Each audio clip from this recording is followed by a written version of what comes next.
बकरियों का झुंड है, उसमें एक बकरा भेष बनाकर बैठा है, नाम है धेनुकासुर। भगवान को सींग से फाड़ के मारूंगा, ये संकल्प है। भगवान ने पहचान लिया। भगवान ने बकासुर को मारा, अघासुर को मारा, धेनुकासुर को पकड़ के सींग ब्रह्मलोक में फेंक दिया। उसे मृत्यु दंड नहीं दिया भगवान ने। राजा परीक्षित ने पूछा सुखदेव जी से, गुरुदेव ये राक्षस तो भगवान को मारने के लिए भेष बदले थे, तो भगवान ने इसे मारा क्यों नहीं? तो भगवान कहने लगे सुखदेव राजा परीक्षित को, राजन ये धेनुकासुर इसीलिए भगवान ने नहीं मारा क्योंकि इसकी जरूरत ब्रह्मा जी को थी। ब्रह्मा जी के पास में चतुर बुद्धि, तेज बुद्धि है, वो इसका सदुपयोग करके इसका उद्धार कर सकते थे। दूसरा अर्थ भागवत में धेनुकासुर कहते हैं, कमा करके संपत्ति जमा करके कभी दान न किया हो वो धन धेनुकासुर है। चाहे खेती का हो, चाहे मजदूरी का हो, चाहे नौकरी का हो, चाहे बिजनेस का हो, चाहे ईमानदारी का हो, पर धन तुमने कमा कमा कर जमा ही किया है केवल, और दान किया नहीं है, तो वो धन धेनुकासुर है। वो धन तुम्हारे काम नहीं, वो धन तुम्हें घाटे की ओर ले जाएगा, नुकसान की ओर ले जाएगा, तुम्हारी औलाद को शैतान राक्षस बनाएगा, तुम्हारे घर की शांति छिना लेगा।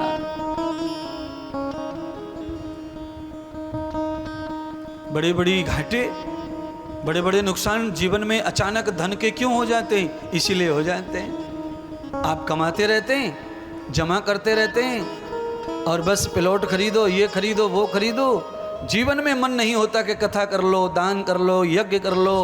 अरे इतना बड़ा कोई वृद्धाश्रम बन रहा है, 4 कमरे बना दो, 10 लोग रह लेंगे, हमारे धन से 10 लोगों को सुख मिल जाएगा, ये नहीं सोचते। बंधुओं, 4 की जगह 8 प्लॉट खरीद के कोटा में डाल दो, पर घुटना दुखेगा, पेट में गैस बनेगी, कमर में दर्द होगा, बीपी की गोली घुसड़ेगी पेट में। एक भी प्लॉट तुम्हें बचाने आने वाला नहीं। समझ लो, कोई महात्मा आ जाएंगे कुछ लाख रुपए खर्च करके, ऐसे लोग कथा सुन लेंगे, 10, 20, 100, 200 सुधर जाएंगे, उसका पुण्य लगेगा कि गोली रुक जाएगी, कैप्सूल रुक जाएगा, इंजेक्शन रुक जाएगा, दर्द रुक जाएगा। किसी के प्रताप से सब कुछ हो सकता है, पर प्लॉट से कुछ नहीं हो सकता है। और जमा कर लो, और खरीद लो, और खरीद लो, कितने भी खरीद लो, जितना मन करे उतना खरीद लो, पर ये धन तुम्हारा राक्षस बना पड़ा है, राक्षस।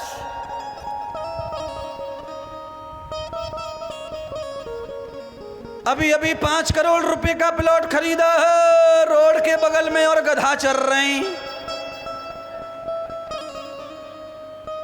क्या चल रहे हैं? देख लो। और पूरी कॉलोनी के लोग लैट्रीन करने आते हैं 5 करोड़ के प्लॉट में। ये है लक्ष्मी, लक्ष्मी है ये, देख लो, लक्ष्मी पोल खोल दी लक्ष्मी की। 25 साल पहले एक कमरा बनवाया था, कमरे बेडरूम जिसे कहते हैं बंगले में, उसी में 25 साल से रह रहा है, और यहां से वहां तक पसरा दिया सब। क्या फायदा? अरे धन आया है तो बेटे सोने का कमरा बनवा, हीरे मोती की चौखट लगवा, सोने की सैया लगवा, बिस्तर सोने के बनवा, जरा बदलाव ला। पैसा है तो उसका भोग कर। ये मिट्टी खरीद खरीद के क्या भोग नहीं कर रहा है तो क्या करेगा पैसे का? 3 गति बताई हैं पैसे की मनुस्मृति में वैष्णव जी। पहली गति भोग करो, धन का भोग खर्चा करो, और बचे तो दान करो, और नहीं तो नाश होगा धन का। तीसरी गति नाश। 3 गति हैं धन की। पहला गति भोग, दूसरा दान, तीसरा नाश। तुम्हारे मरने के बाद जो भी रह जाता है उसे नाश माना गया है, वो तुम्हारे कभी काम आने वाला, तुम्हारे लिए उसका नाश हो गया। चाहे औलाद बच्चे बच्चू कोई भी भोगे उसको। समझ लिया महाराज।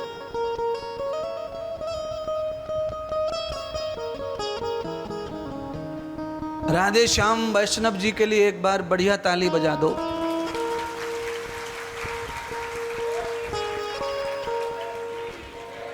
जरूरत से ज्यादा धन नहीं है, उनकी जरूरत पूरी होंगी इतना ही धन उनके पास है, तो भी देखो कथा कर ली, भगवान करवा ली।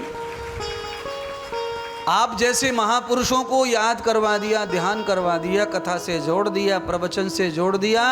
आप जिन महात्माओं को वर्षों से देख रहे थे, उनको मिलना चाह रहे थे, उन्हें मिलवा दिया। नहीं तो ये कहाँ मिलते महात्मा, कहाँ अपन देख पाते।